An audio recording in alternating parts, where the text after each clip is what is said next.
Welcome back, everyone. It's 2 o'clock Eastern Time, and we are at Stoicon-X Orlando. Our next speaker is Tim Iverson from Minnesota. And I could introduce him. He's got a long list of credits, and he's such a knowledgeable fellow. But I'll just turn it over to him so he can give his presentation. Well, thank you, Dan, and welcome to everybody here. Glad to see you today. I know in Minnesota, as I look out my window here, it is a gorgeous Saturday. So I appreciate all of you devoting a chunk of your day to improve your mind and your knowledge of Stoicism. So, all right, I'm going to jump in and share my screen. And I want to especially, and thanks to StoicDan for inviting me to be with you today and for all the work that he's doing to make this possible. So thanks, Dan. All right, I want to make sure that my camera is on. All right, and it's about 1 o'clock, so we are in good shape here. All right, if I said I forgot my whole speech, that wouldn't be so good. So I'm gonna just come through. I think I got it, but all right.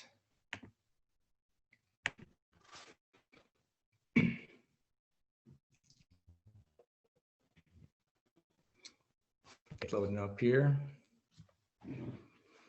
So the title of my talk today, as hopefully my slides loading in here, is adopting a Stoic mindset. And my presentation, by the way, I was really happy with.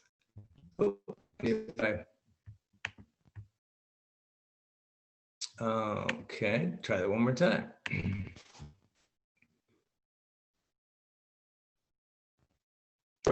Okay.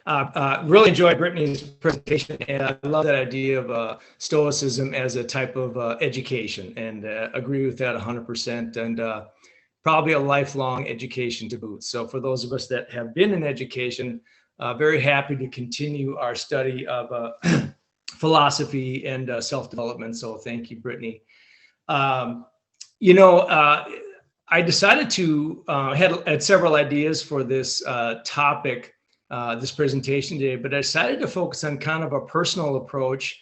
In some ways, I consider myself still a newbie at Stoicism, although I've been dipping into the Stoics for many years. But what mostly attracts me to Stoicism is the very practical tools, the very practical tools that Stoicism offers the student, the person who studies.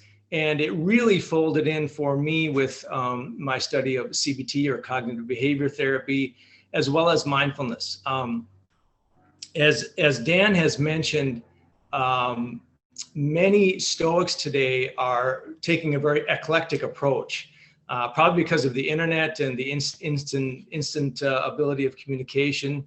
We are just drawing on wisdom from so many sources. And I think that's true of the two groups that I follow, being the Orlando Stoics and the Minnesota Stoics. There is a lot of discussion of Buddhism, of other types of wisdom traditions, and the name Thich Nhat Hanh comes up a lot. So I think ours is going to be a very ecumenical Stoicism, a very eclectic, and that's certainly true for me. So what I'd like to do for this talk is to provide some of the books and inspirations that were helpful to me along the way, and that you might find helpful. I know that the Stoics I know are always eager to get new titles, to see some new books, and also, if we have time, a couple of very short practices. Now, well, let me just jump here. I'm going to go ahead and jump into my next slide here. He says, there we go. And this is the Meetup app, the website of the Minnesota Stoics. And as I mentioned, I also am with the Orlando Stoics, especially for their Friday night book studies, which are excellent.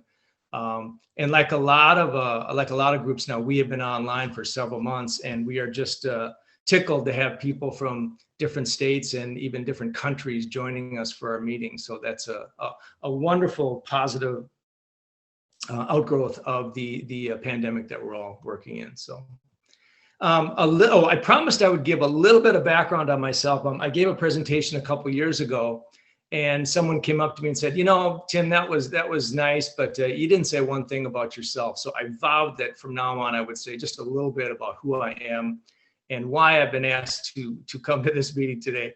I was in education for 30 years in the, excuse me, in the Minnesota Twin Cities area, and just retired about a year ago. My primary area was art, K through 12, especially at the middle level. But along the way, I also was invited to teach humanities and philosophy. And so I developed my own courses for middle level students in humanities, as well as I had a philosophy group, which really became the highlight of my career. So for about 15 years, any student who was interested could join our philosophy group. It was voluntary, just like our meetups. No homework really per se, but it was just the excitement of ideas and sharing viewpoints. And I really tried to encourage kids to share their perspectives and to also use the tools of critical thinking and evidence gathering.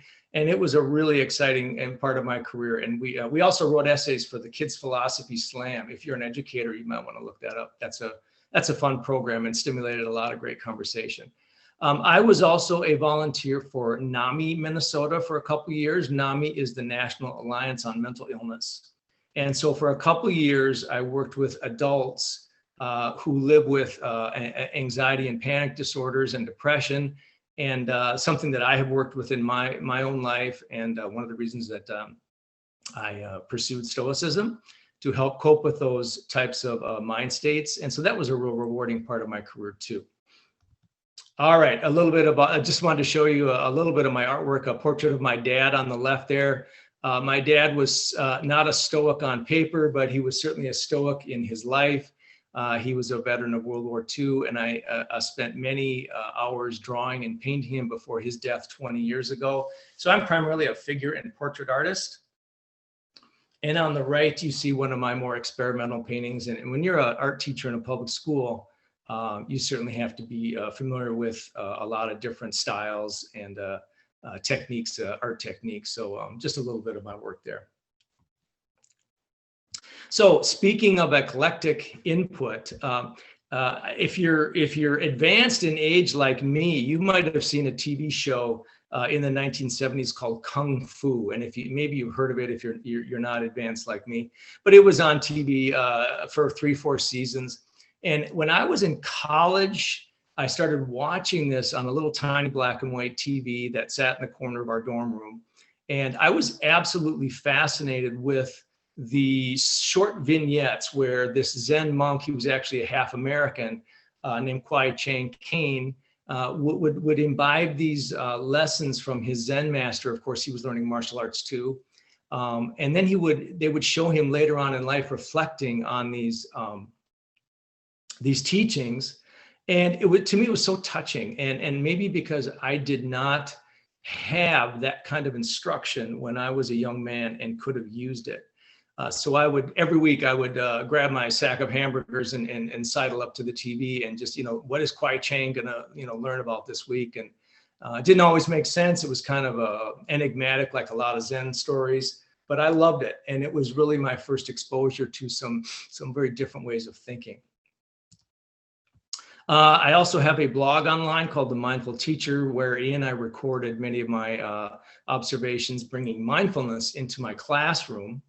And actually, this is also a long story, but I'll just give you the basics here. I ended up, after studying Zen and mindfulness, I ended up sharing lots of mindfulness with my class, eventually my school and my district.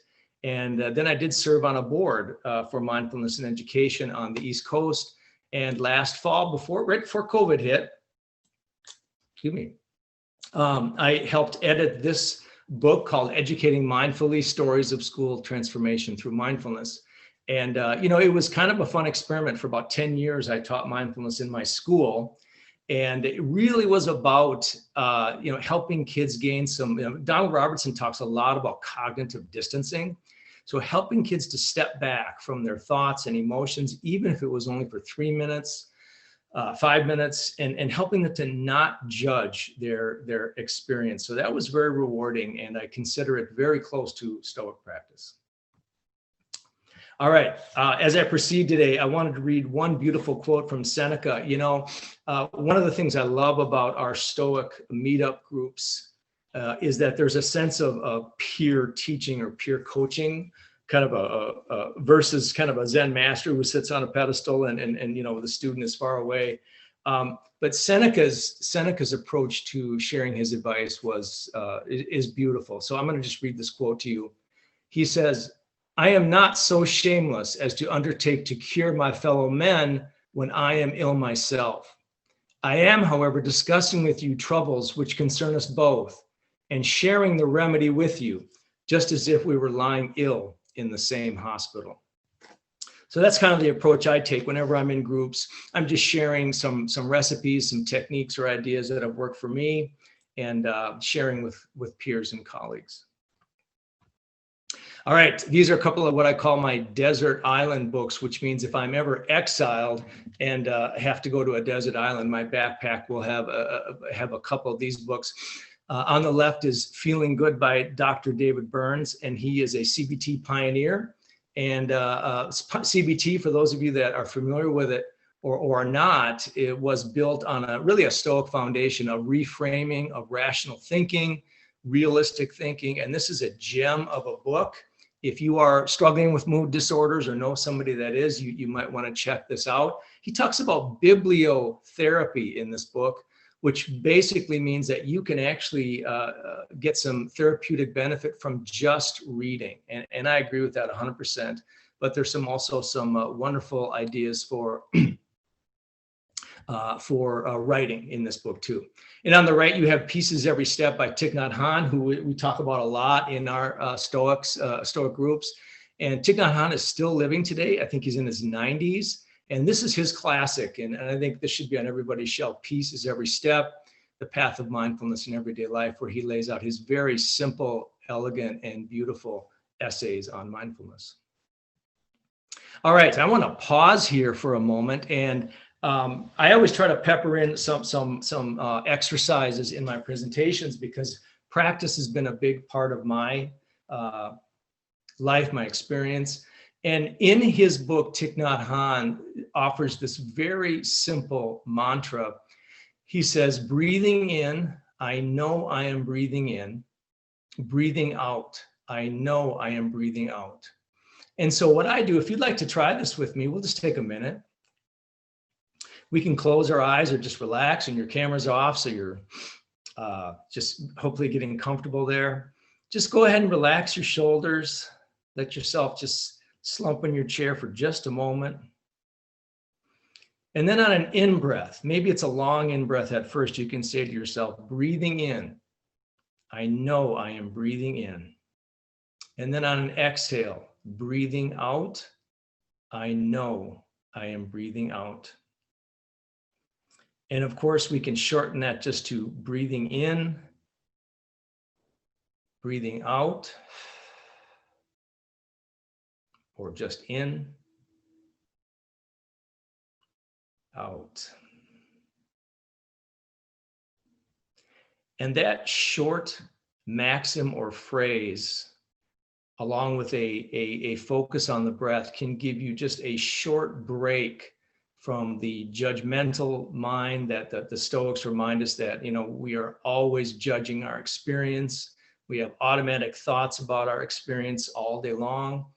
And a short practice like this can help us to just cut through that judgmental mind for even just a few seconds. I personally don't believe a person has to sit on a cushion for hours at a time to get benefit from a brief mindfulness practice. So please remember breathing in and breathing out. All right. Speaking of that, just a thought from Marcus Aurelius here that I think applies to what we just did. Stick with first impressions. Don't extrapolate, and nothing can happen to you. So a mindfulness practice can be a perfect way of just being with our thoughts and our feelings as they are without adding anything. And we can't do that all the time, but just to have those short pauses where we can just be with our experience exactly as it is. All right, a couple more resources I want to share. On the left there is Don't Sweat the Small Stuff by Richard Carlson. This book came out in the 90s, and he tragically died, I think in his mid-40s in an airplane flight. But this book has 100 or so gems, small gems of essays, and it's drawn from a lot of different sources, but absolutely a desert island book for me. So, and then of course, Marcus Aurelius's Meditation. This is the Hayes translation, which I just love. And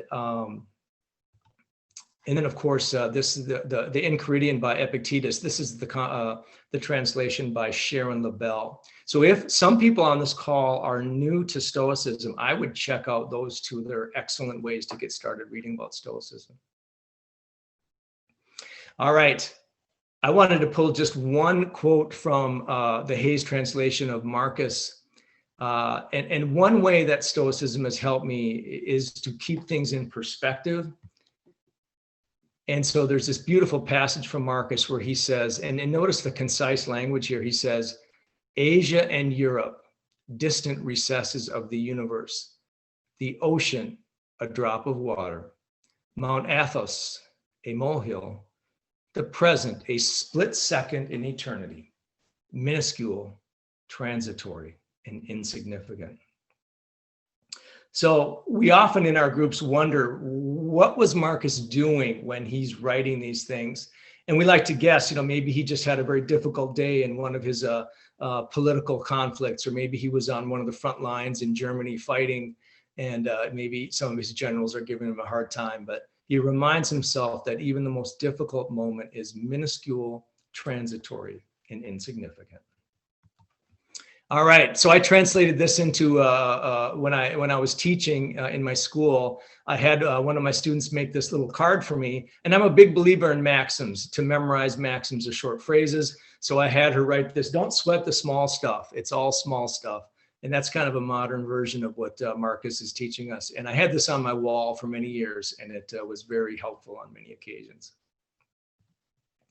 All right, of course, Donald Robertson is going to speak in a little bit. If you don't have his book here, How to Think Like a Roman Emperor, please make a note to pick that up. It's a wonderful blend of history and biography and CBT and self-help. So it's really a gem. Please make sure you get that.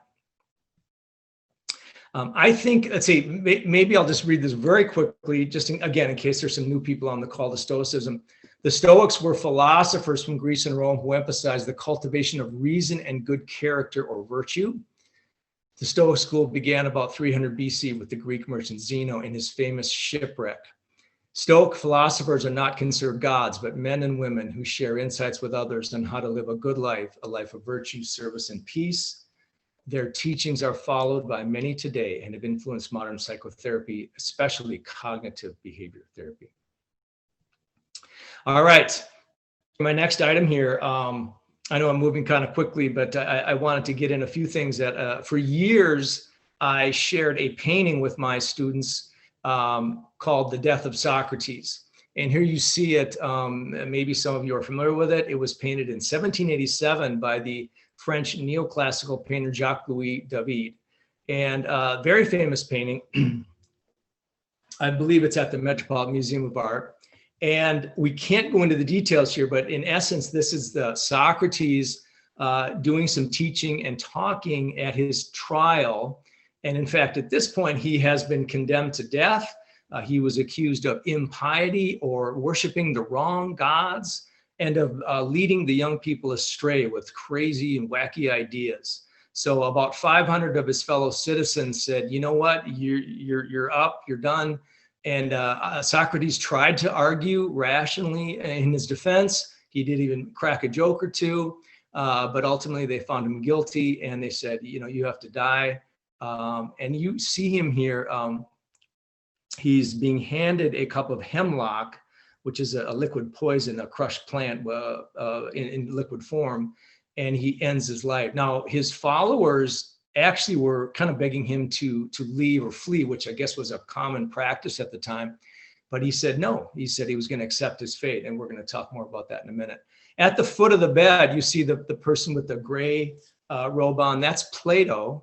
And of course, we know that Plato wrote about Socrates in his famous dialogues. And the one here, I think, is the Phaedo or the Apology. I think it's in both. But they say that Plato was actually not present. So this may even be a memory of his, the way David set it up, where he's remembering this or kind of constructing it in his imagination. And of course, he wrote about Socrates in his famous dialogues, which were kind of like fictionalized philosophical short plays. So that's an interesting topic. The one thing I wanted to point out here too before we go, I often talk to my students. We talked about courage a lot. I had my kids write about a courageous moment in their life. So we have Socrates here. If you notice, all his followers are showing lots of emotion, maybe even passion, which is kind of a no-no in Stoicism. And Socrates is the only one who was upright, calm, and dignified. And I think David did that on purpose to contrast with the followers who are kind of forgetting their principles here. You see a person sitting on the step. That is his student Crito. And Crito is grabbing his leg, looking up into the Socrates' face. And this becomes kind of a metaphor for the teacher. And I take this as a beautiful allegory or symbol how Socrates may have been one of the first in a long line of great teachers of the ancient Greeks and Romans. And as we're sitting here today, we also owe a debt to many of our wonderful mentors and teachers, some of whom we've met, worked with, some others who maybe we just know through books, but because of their words and their sacrifices, our lives are better today. And I know that's true for me. So just a quick shout out to all my mentors, including StoicDan and maybe some other people on this call who are helping me live a more rational and a more mindful life. So one more aspect of this picture, in fact, we talked about this last night in Orlando, was the idea of amor fati, which comes from the Nietzsche, from Nietzsche, and it really means loving one's fate. It makes me think of the idea of radical acceptance from dialectical behavior therapy or from Buddhism.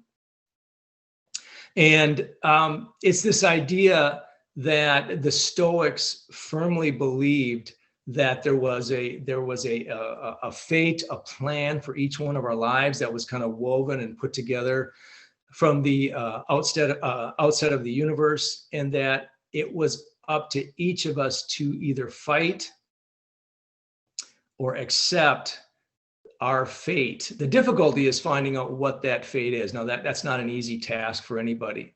But here in this picture, you see Socrates.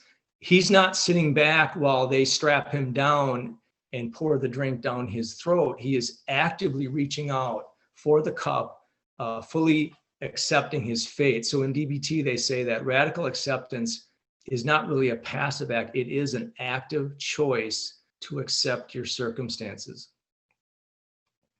Now, I always give the caveat that it certainly doesn't mean that that's the end of the story and that we roll over. For example, if you're dealing with a chronic illness, you may have to accept the reality of your chronic illness, but you still seek out the best ways to ameliorate or mitigate or soften the reality of your experience. So, keep that in mind. But so here we have Socrates fully embracing his fate.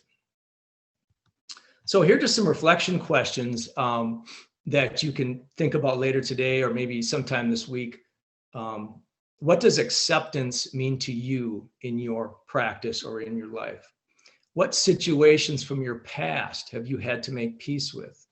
I'm guessing that every person on this call, if they could open up their microphone, could tell a stream of stories about situations that they have had to accept, especially if you're moving on in life. Finally, what are you coping with now that requires some level of acceptance? So I know in my own life, sick relatives, sick pets, COVID that we're all dealing with. So all these things require some level of acceptance and to work with in some way. And finally, a quote from Marcus Aurelius, a beautiful quote that I've remembered many times: accept the things to which fate binds you and love the people whom fate brings you together, but do so with all your heart. not half-heartedly, with all your heart. All right, in my last couple of minutes here, I'm mindful of my time, but I did want to say just a little bit, again, in our group, Buddhist ideas and mindfulness have been on the table a lot. The Greek word is prosoke, which has been translated as attention. And there is an incredible dialogue happening in the Stoic world, especially online, exactly what mindfulness will mean for Stoics, where some Stoics are going to embrace formal meditation. Others will embrace maybe the idea of just being attentive to your principles and your attitudes and your ideas. For some people, maybe it's about reflection and writing. So I think all those are valid ways to be mindful. But I think the basic idea of bringing attention more to our life is an indisputable good for most of us at most times. Okay, I'm going to push ahead here because I actually want to end with one last practice for us. Chris Fisher is a modern Stoic, and he had this very beautiful quote on prosoke, or mindfulness. He says, thus the prokopton, and that means the student or the progressor, benefits by relinquishing his concern about the past and future, over which he has no control, and focusing his attention exclusively on the present. Hadot suggests that circumscribing the present has two additional benefits. And Hadot is the philosopher that Brittany mentioned, Pierre Hadot. First, by facing difficulties and hardships one moment at a time, they become more bearable. Second, it clears our mind of unnecessary concerns and increases our attention, prosoke, on present thoughts and actions. So we could have another hour just on this topic. Unfortunately, I'm gonna keep pushing on here. But it was really helpful for me in my mindfulness and my Stoic practice to drill down to the present moment. And I think the Serenity Prayer somewhere says living one moment at a time, living one day at a time. We have to be able to, kind of flex our attention from the moment to maybe our day, and then maybe our entire life and even beyond. And it's that flexibility of focus that has been very helpful for me. All right, we're going to do one final practice. I'm hoping you're still out there, and all I see is a little green light, but I think that's a go. But this one's called Willing Hands, and we'll just take a couple minutes here. I think we're approaching 1:30. And this can be considered a mindfulness practice, an acceptance practice. The way to do it is to just let yourself relax. Like before, let your shoulders relax. And let's just say you were having a tough day, maybe a long day when a lot has happened, and you just are finding yourself, tensions building up. You're fighting, you're kind of resisting reality. You can just open up your hands and place those on your lap, maybe on your thighs, with your palms facing upward. And let your shoulders, let your arms and hands just relax as best you can. And if they're tense, just be with that tension, but see if you can just notice that life energy. And bring your attention to your hands. See if you can make them nice and relaxed. And we say that your hands are willing. You're willing to accept the present moment as it is. You're willing to accept what fate has in store or has presented to you right in this moment. And if you'd like to, you can say to yourself, I accept this moment as it is.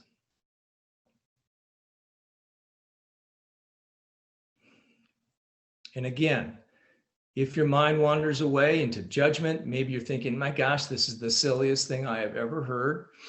Maybe you can just let that one go and just bring your attention back to the feeling of your hands.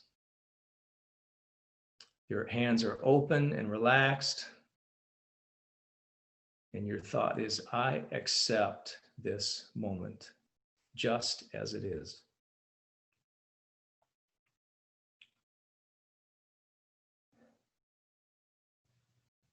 And you can also put a half smile on your face, as Thich Nhat Hanh suggests, which is another signal to your body that you are okay with the present moment, just as it is.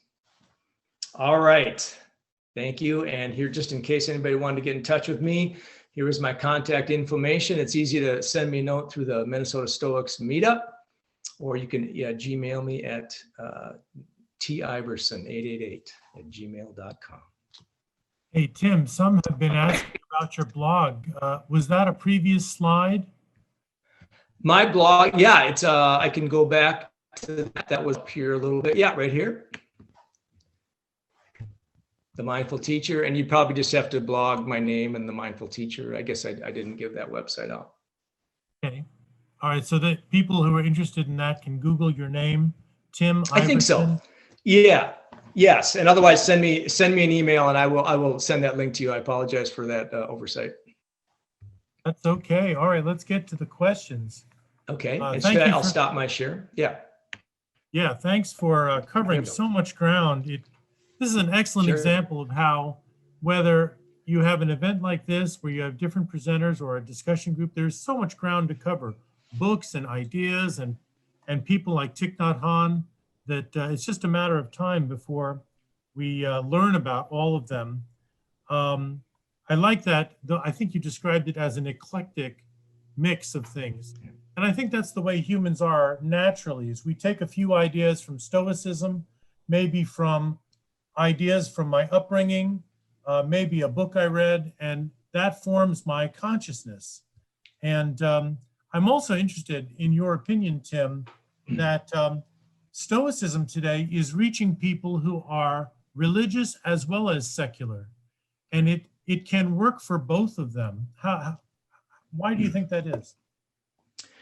Yeah, that's a great question. And I think when you talk about we were talking about this the other night, one of our meetings, but the idea of virtue, I think it was in the Orlando group, Dan, the virtue is not necessarily owned by any camp, any school, any religion, or any philosophy. We are all trying to be better people. And there are some people who are secular humanists who are incredible people.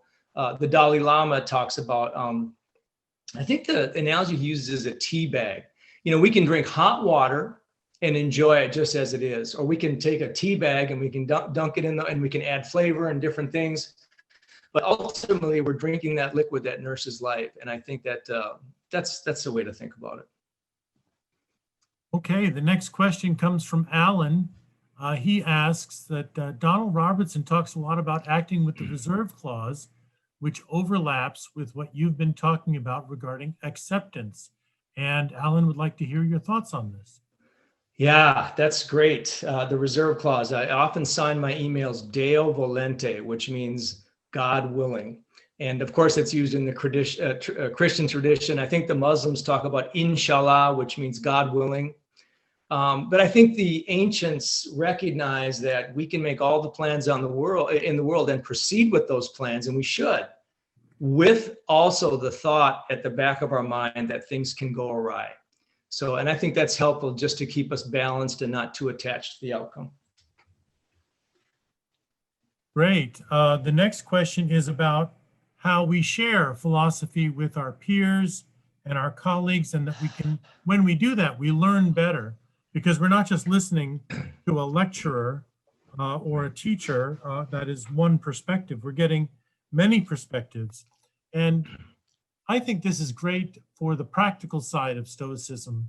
When we really need to put this into practice, we can't just listen to one point of view. We need to hear a lot. What do you think about that? Yeah, boy, we could talk for a half hour about that. But what I've loved in all the different groups I've been in, I think the common thing, whether it was mindfulness, Zen groups, my Stoic meetups, is people helping each other. I don't recall us often having PhDs or scholars from universities. These are just people from every walks of life who are saying, you know what, here's how I see it. And I got to tell you, StoicDan, that sometimes the most amazing wisdom comes from the most unsuspecting people. And when I worked in my NAMI groups for people with depression, you would have people walk in that looked like they just came out of a bank. People walk in that looked like they were having a very tough time, but we are all struggling with difficult situations, and we all have something to share. Good. I'm also glad that you mentioned Thich Nhat Hanh in your presentation. He's one of my favorites also, and I think he is like 96 now in Vietnam. His school is called, if some of you want to Google his articles, Thich is, by the way, spelled T-H-I-C-H, and you can Google Thich with Plum Village, P-L-U-M Village, and you can find a lot of his articles that way. What do you think it's about, Tim, with Thich's writing? It's such a friendly, simple language that he uses to communicate things. Is that how you see it too? Absolutely. And, you know, I've studied with some of his students, and I think what makes, there's several reasons his work is so accessible. One is that he is a poet. And so his writing a lot of the writing has that the beauty and the economy of a poet, and that a lot of his phrases are meant to be kind of imbibed and really contemplated deeply. And I think to his simplicity, sometimes he just makes it so simple that he reaches people that have slow intellects like myself. So I've appreciated his simplicity and his poetry. And yeah, I consider him one of the Buddhas of our age, for sure. Yeah, and some of his lines are very Stoic, even though he is writing as a Buddhist. Correct. When he says something like, I feel my anger coming towards me, and I see my anger, or how does he phrase it? Oh, I'm going to take good care of my anger. Yes. He talks to it as if it's like a little child or an entity or something. But it really is a great Stoic and a Buddhist concept, that you see something coming that's negative, and you're going to, in a Stoic sense or a Buddhist sense, you're not going to react to it right away. You're going to take a moment to think about how to manage this better. You're not going to have a judgment about it.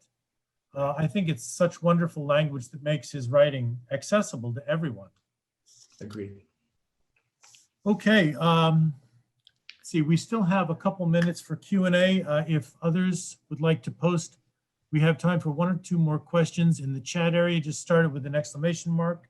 The next question that I'm going to pose for Tim is about amor fati. I'm glad that you included the line radical acceptance, because it is radical in a way. Much of our society is going in one direction, that we are expected to react to things and react faster and faster. Click this, share that. And, social media is really a neutral. We can get benefit from it, but we can also get carried away with it. So what tips can you give us, Tim, about radical acceptance in modern society? Oh, boy. That's a great question. And acceptance is a topic that I return to and study a lot, because, in DBT and Marsha Linehan's wonderful work with dialectical behavior therapy, she says that acceptance is something we have to return to. It's not a one-off deal. It's something that we have to return to over and over and over. And I know there are things, if I had time to share more about my story, there are things that have been very difficult to accept. In my life, I just had a friend of my age, a good colleague, who lost his son in a horrible accident. He was 25 years old, and he's going to be dealing with acceptance with that for the rest of his life, I know for sure. One thing you mentioned too about society, we talk a lot in Stoicism about individuals. And I know Brittany, it was wonderful that she talked about bringing it out into the community. But, as someone who has lived very close to the devastating riots that happened a couple of months ago, I'm about 15 minutes away from the epicenter of those. My heart was breaking as I watched on television, thinking, when I saw people fighting and resisting, I thought, there certainly are issues we need to deal with in the society, but if we could have radically accepted some of these things and then proceeded to mindfully talk about them, I know we could come up with solutions instead of tearing down our civilization farther. So I won't get on my soapbox too much there, but that definitely crossed my mind. All right. Well, thank you so much, Tim. That was a great presentation. I loved how many different items you covered. I'm going to. Can I say one last thing real quick? Sure, go ahead. Yeah, I saw my friend Ranjini is on the. I think she's on in the group there, and she said one thing that stuck with me the other night, Dan. I said to her in the private chat, I said, you straddle these two traditions of Stoicism and Buddhism, and you're so passionate. And she said, I dearly love both of them, and I thought that was really something to dwell on. So anyway, thank you. Very good. Thank you so much, Tim, for speaking today. Next up, we've got Donald Robertson in 5 minutes, and we're going to take a 5-minute break. It's time for a refreshment, and Donald Robertson has just joined us. Very good. Thank you. He's got a very good, boy, your blue shirt shows up very nicely on camera, Donald. Like, it makes me easier to spot. Yeah, I've got my party shirt. This is my Saturday night shirt, Dan. Okay. All right. We're just going to take a break for a moment, and then we'll be back with Donald Robertson at 2:45 Eastern Time.